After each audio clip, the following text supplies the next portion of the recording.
This is me observing myself as a critical reader. Reader response theory. My reader response theory techniques really developed over the course of the semester. One of the best techniques that I think works for me is working with characterization. Characterization allows a deeper connection to the story. Once I laid out the characterization points, I could connect to all the individual behaviors, emotions, and even motives that the characters possessed in the story. It expanded my understanding of the plot, dialogue, and even the other elements of literature that the story possessed.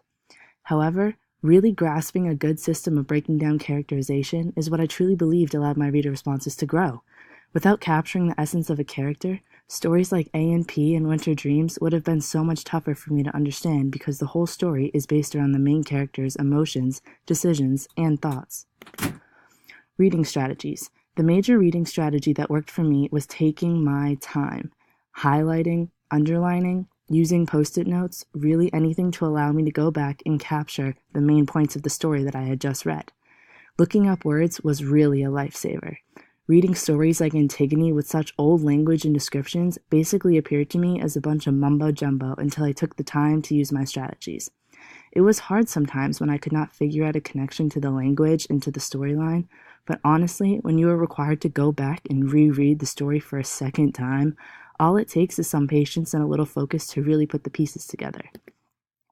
Blogging. Definitely one of my favorite parts.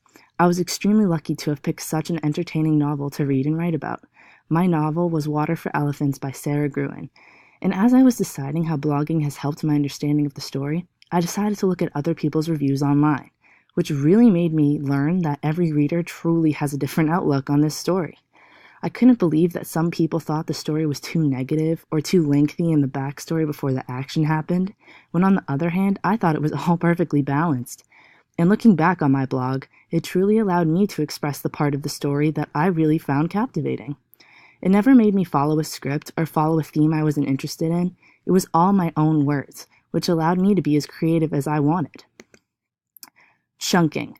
Chunking was my biggest connection to this course. Chunking was a term I learned in psychology class that involved reducing long strings of information that can be difficult to remember down into shorter, more manageable chunks.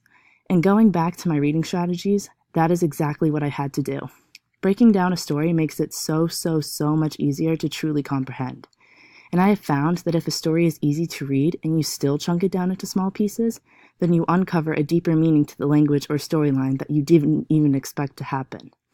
Chunking in psychology refers to people memorizing their phone numbers, social security code, or studying for a test, because scientifically, the human brain can only clump so much together at once. But if we can chunk down daily information, why can't we chunk down stories too? A challenge. This one was really hard for me. Reading. I don't hate reading. I really don't. It's just that I am an incredibly slow reader. It was almost painful for me in the beginning of the course to have to reread a story twice for an assignment. But as time went on, I didn't become a faster reader, but I focused my rereading on the important factors. I knew the small information, so I didn't have to focus on it as much in the second time around. But when I came across my highlighted or underlined information, I knew the information around it must give some sort of clue to the story. So for that part, my slowiness actually came in handy. Slow reading definitely isn't my worst thing in the world, but being in an English class, I noticed that it was for sure not a benefit either all the time. My most memorable moment. This one was a no-brainer.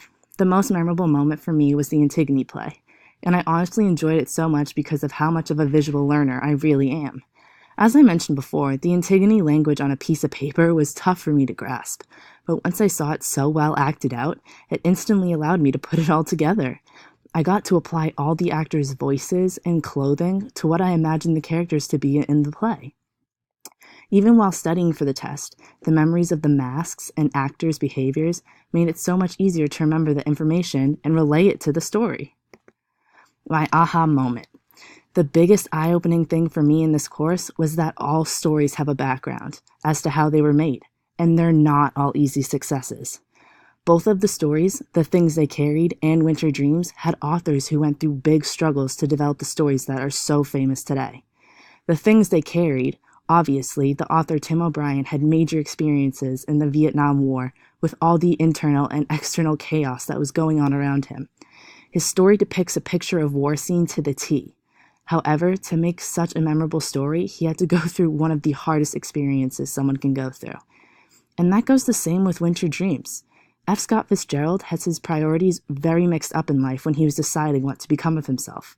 He dropped his original passion of writing to try and please a girl and fill her life with riches that he thought she deserved. And he even ended up in a long-term depression later in life for having such conflicts within him. Both of these such outstanding authors in history created unforgettable novels, but dealt with their own consequences. And that, personally, was one of the most impressive things that I learned.